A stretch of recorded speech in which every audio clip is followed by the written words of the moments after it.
বিগত 16 বছরে এই বাংলাদেশে এই যে হত্যাকাণ্ডগুলোর কথা আমরা বলছি, এগুলোর প্রেসক্রিপশন করা থেকে শুরু করে বাস্তবায়ন করা প্রত্যেকটা জায়গায় পার্শ্ববর্তী দেশ তাদের এজেন্সির সক্রিয় প্রত্যক্ষ পরোক্ষ অংশগ্রহণ ছিল। তাদের হাতে তাদের পরিকল্পনা অনুযায়ী দেশ চালানো হয়েছে, তাদেরকে ক্যাপাসিটি চার্জ দিয়ে ক্ষমতায় টিকে থাকা হয়েছে।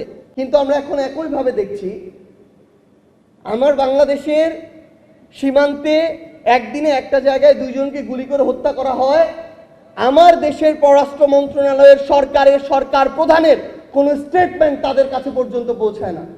ভারত কিংবা পশ্চিমবঙ্গ, সেখানে তারা তাদের বিজেপির রাজনীতি করছে, উগ্র সাম্প্রদায়িকতার রাজনীতি করছে, করুক।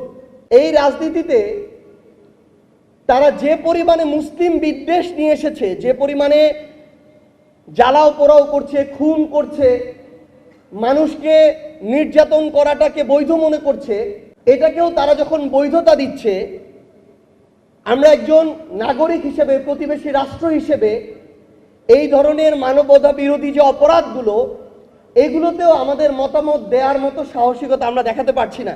ভারতকে উদ্দেশ্য করে স্পষ্ট করে কিছু কথা বলতে চাই। আমরা কোনো রাষ্ট্র বিরোধী নই, আমরা ভারত বিদ্বেষীও নই, কিন্তু আমরা স্পষ্ট করে এটা বলতে চাই, শুধু ভারত নয়, পৃথিবীর যে কোনো দেশ আগামীতে যদি বাংলাদেশের দিকে আধিপত্যবাদের চোখ দিয়ে তাকাতে চায়, শোষণের মানসিকতা দিয়ে বন্ধুত্ব গড়তে চায়, সেই দেশের সাথে বাংলাদেশের কোনোদিন বন্ধুত্ব সম্ভব না। তারা যদি মনে করে যে বন্ধুত্ব করবে সরকারের সাথে, ক্ষমতার সাথে, আমরা স্পষ্ট করে একটা কথা বলতে চাই, জনগণ স্থায়ী, জনগণই রাষ্ট্র। বন্ধুত্ব করলে জনগণের সাথে করতে হবে, রাষ্ট্রের সাথে করতে হবে।